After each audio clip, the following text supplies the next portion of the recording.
Hello friends, welcome to my YouTube channel AG digital school. তো AG digital স্কুলে তোমাদের প্রত্যেকে স্বাগত জানাই বন্ধুরা।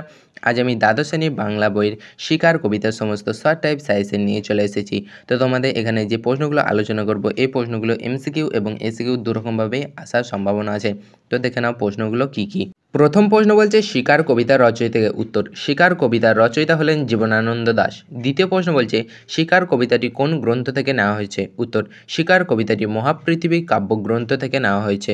তৃতীয় প্রশ্ন বলছে একটি তারা এখনও আকাশে রয়েছে, তারাটিকে কবি কিসের সঙ্গে তুলনা করেছেন? উত্তর, কবি জীবনানন্দ দাশ শিকার কবিতায় রাত জাগা তারাটিকে প্রথমে পাড়াগার বাসর ঘরে সব থেকে গধূলি মদির মেয়েটির সঙ্গে এবং পরে মিশরের মানুষের বুকের মুক্তার সঙ্গে তুলনা করেছেন।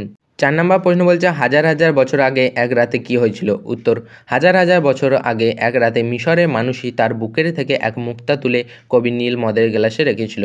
5 নম্বর প্রশ্ন বলছে মোরগ ফুলের মতো লাল আগুন, এখানে কোন আগুনের কথা বলা হয়েছে? উত্তর, এখানে হিমের রাতে শরীর গরম রাখার জন্য দেশালীদের জ্বালানো লাল আগুনের কথা বলা হয়েছে। 6 নম্বর প্রশ্ন বলছে সুন্দর বাদামি হরিণ চিতাবাঘিনীর হাত থেকে বাঁচতে কোন কোন বনে ঘুরেছিল? উত্তর, জীবনানন্দ দাশের শিকার কবিতায় চিতাবাঘিনীর হাত থেকে বাঁচতে সুন্দর বাদামি হরিণটি সারা রাত সুন্দরী বন থেকে অর্জুনের বনে ঘুরেছিল। 7 নম্বর প্রশ্ন বলছে নদীর তীক্ষ্ণ শীতল ঢেউ এসে নামলো, সে নদীতে কেন নামলো? উত্তর, জীবনানন্দ দাশের শিকার কবিতায় নদীর তীক্ষ্ণ শীতল ঢেউয়ে হরিণটি নেমেছিল তার সারা রাত জেগে থাকার ক্লান্তি দূর করে শরীরকে আবেশ দেওয়ার জন্য। 8 নম্বর প্রশ্ন বলছে হরিণীর পর হরিণীকে চমক লাগিয়ে দেওয়ার জন্য কিভাবে চমক লাগিয়ে দিতে চেয়েছিল? উত্তর, নীল আকাশের নিচে সূর্যের সোনার বর্ষার মতো জেগে ওঠে হরিণটি সাহসে, ইচ্ছা শক্তিতে এবং সৌন্দর্যে অন্য হরিণীদের চমক লাগিয়ে দিতে চেয়েছিল। 9 নম্বর প্রশ্ন বলছে নদীর জল মচকা ফুলের পাপড়ির মতো লাল, এই রকম রঙের কারণ কি? উত্তর, জীবনানন্দ দাশের শিকার কবিতায় ভোরবেলা শিকারীর গুলিতে বিদ্ধ হরিণের রক্তে নদীর জল মচকা ফুলের পাপড়ির মতো লাল হয়ে উঠেছিল।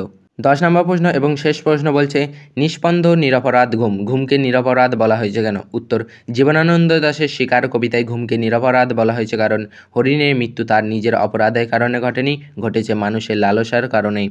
তো বন্ধুরা, শিকার কবিতা থেকে এই 10টি প্রশ্ন তোমরা খুব ভালো করে প্র্যাকটিস করবে। এগুলো ভালো করে প্র্যাকটিস করলে দেখবে পরীক্ষায় এর মধ্যে থেকে প্রশ্ন কমন পেয়ে গিয়েছো।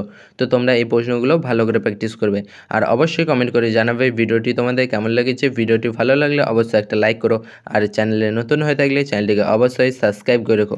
তোমাদের জন্য এরকম আরও অনেক অনেক ভিডিও অপেক্ষা করে আছে। তো সবশেষে বলি ভালো থেকো, সুস্থ থেকো।